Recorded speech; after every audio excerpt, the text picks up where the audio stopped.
maybe once every 2 or 3 days, I'll have an extra cup of coffee, just a small cup of coffee additionally. Sometimes it's in the morning, sometimes it's in the afternoon, or I'll just make myself a super big cup of coffee in the morning because that's what I like to drink during days 15 through 28. So aligning what you're doing with your hormones and your cycle, aligning that overall helps your system just function better. Hey there, welcome to the Female Health Solution podcast, where we discuss women's health, hormones, and everything else in between. Join me as we dive into the tools that you need to live your healthiest life. All right, hello and welcome back to the Female Health Solution podcast. I'm your host, Dr. Beth Westy, and today we're going to be talking about the truth about coffee and your hormones. That's right, coffee and your hormones.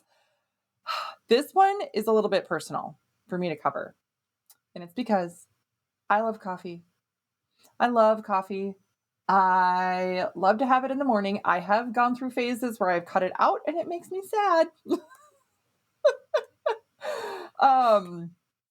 I don't know what it is. I was someone who never drank coffee in my life, never wanted to be around it, didn't even like the smell of it. Nothing to do with coffee. Thank you.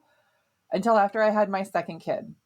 And then there were days I was just so exhausted that I started drinking some coffee, right? I started drinking some coffee.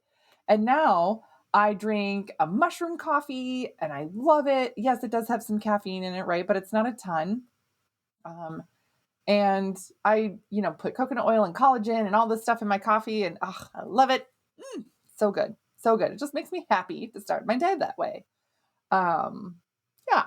But a lot of times people get really worried about the negative impact of coffee and caffeine, and if it's too much, and what's really good or not good for your system.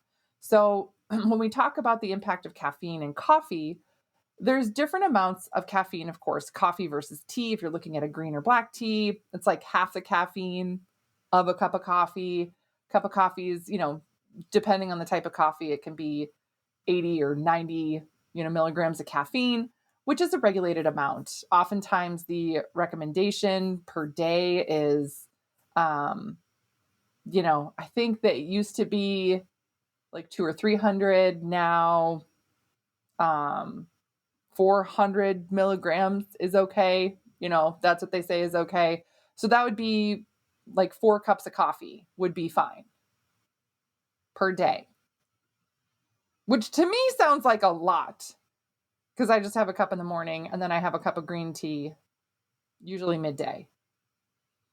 Not for the caffeine aspect of it, not for any of that. So there is that. The other thing about caffeine is that it's a stimulant.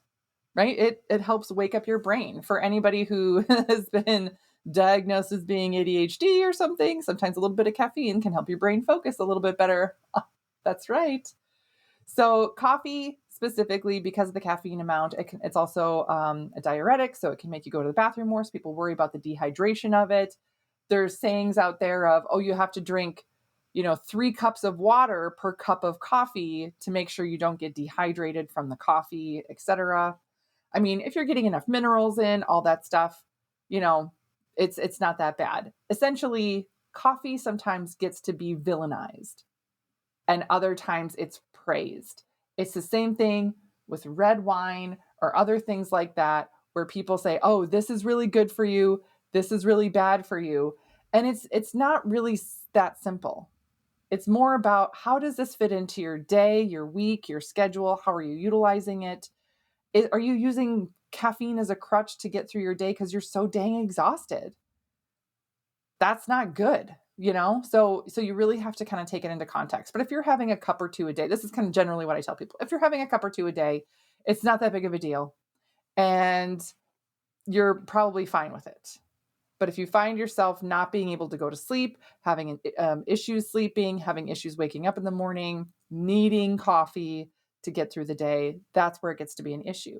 And in reality, too much, if you're having 4 cups or more a day of coffee throughout the day, I'd be concerned with what your adrenal levels are doing or why you need that coffee, right? Why do you need it? So I'd be looking at a Dutch test, seeing what your adrenal levels are, seeing what your cortisol levels are doing, and making sure you can, make improvements and get your system functioning better on its own. Um, the other thing about coffee is a little bit is also just fine, right? And then let's look at the genetic impact of it. Let's look at the genetic impact. There are some people who process caffeine really quickly. I am actually one of those people. Through genetic testing, we do 3x4 Genetics. That's the company that we use. And they give you this whole nutrient panel and it tells you how quick you process caffeine. I process caffeine really, really quickly. So for me to have tea, green tea, or something in the afternoon, or if I feel like I need a cup of coffee in the afternoon, it's not going to ever impact me at night before I go to bed. I've never experienced that. But from looking at my genetic test, then I learned, oh, I process really quickly anyway. That's fine. Great. There are some people who process caffeine really, really slowly. That means it's going to upload in your system and stay there a lot longer. Knowing that information can be really helpful. That way, hey, I should not have coffee past 10 a.m. Otherwise, I can't go to sleep at 10 p.m. Is that a thing for some people? It really is. It really is. It's very individualized. Can you build up a tolerance to caffeine and everything else? Yes, you can, right? But again, I feel like we all go through stages of things as well. So if you are drinking a cup or two a day of coffee, it's not going to be that much that's going to negatively impact your hormones overall. And in fact, it can be something that you utilize with your hormones. So here's where coffee can be aligned with your cycle and because I talk so much about eating for your cycle, eating for your hormones, all that other stuff, right? So here we go. Eat for your hormones and add in your coffee. Coffee is warming. Coffee is very, very warming. Even if what about an iced coffee? Okay, the ice is not warming. Clearly, it's ice. Okay. But otherwise, if you're having a hot cup of coffee, it's warming. And for me personally, if I feel like I need an extra cup of coffee in the afternoon, I do not hesitate to do that when I'm in my progesterone phase during weeks 3 and 4 or days, 15 through 28 of my cycle. My system is at a point where it's going to need more rest. I need more minerals. I need, more healthy fats, all of that stuff.